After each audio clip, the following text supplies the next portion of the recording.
how to resolve an issue.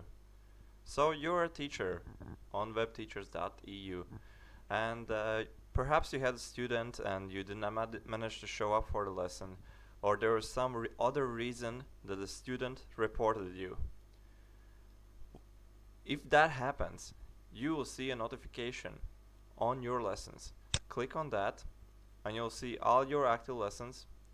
All you have to do is click resolve an issue, and in here you can choose one of the options.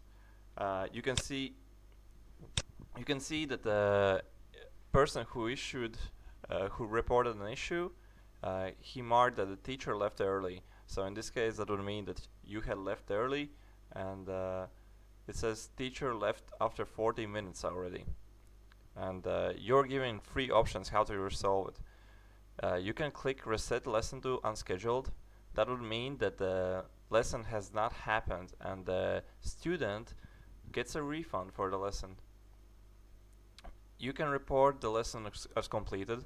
That would mean that the lesson has been completed and the student is deducted one lesson from his account, and you receive the money for it, for the lesson that happened.